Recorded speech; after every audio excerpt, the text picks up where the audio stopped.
السلام عليكم. آه الزمالك هو الزمالك ليه محطوط في المواقف اللي هو فيها دي؟ لما تيجي تتكلم عن الفرق مش حاجة واحدة. الفرق بتبقى إدارة، بتبقى جماهير، بتبقى كمان لعيبة كورة.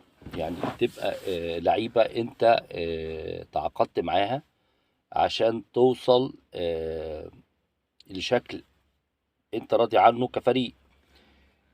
مشكلة الزمالك ان اسمه اكبر منه. يعني الزمالك كفريق، لما تبص له اسم الزمالك فريق اسم كبير قوي. الزمالك والاهلي اسامي كبيره.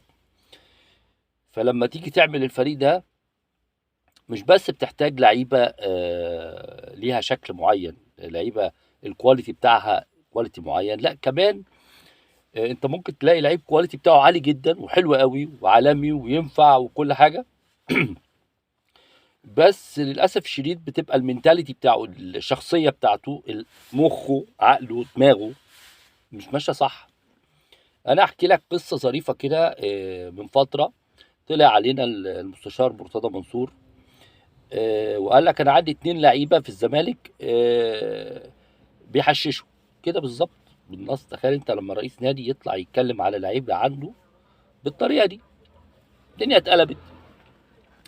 لا لا المستشار مرتضى اصل لا لا الراجل ده مش تمام تمام تمام. عيب صحيح، ما كانش ينفع يتقال الكلام ده.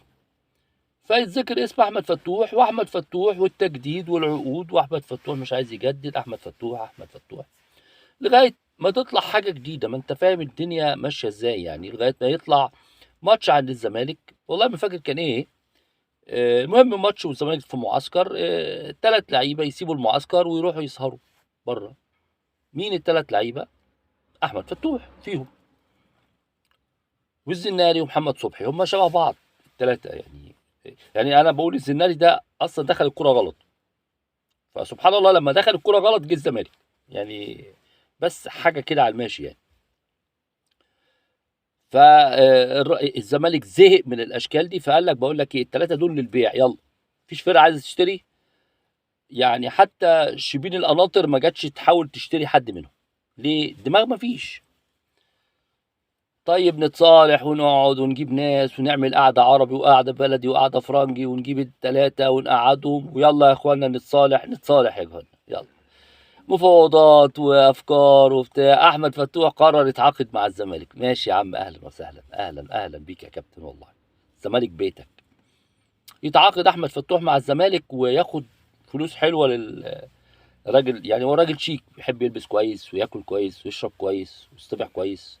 اشترى عربيه حلوه قوي، ربنا كرمه بعربيه حلوه موت بيها واحد. هي الدماغ، ما هي الدماغ ماشيه في اتجاه واحد. هي الدماغ ماشيه. مفيش واحد حاسس ان ربنا سبحانه وتعالى انعم عليه بحاجه. هو مهمل. وانا مش، انا عايز اوصل للنهايه ان انا مش عايز اتهم الراجل بحاجه، بالعكس انا بحبه.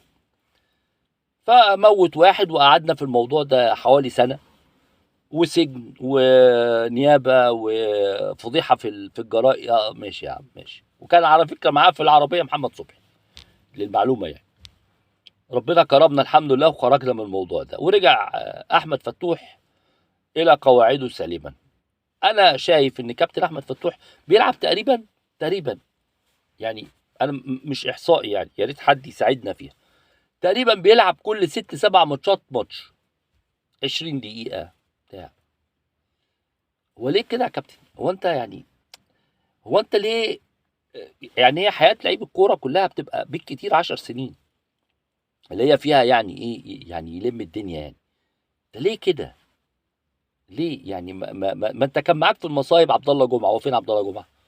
والله كان لعيب كويس بس الدماغ مفيش.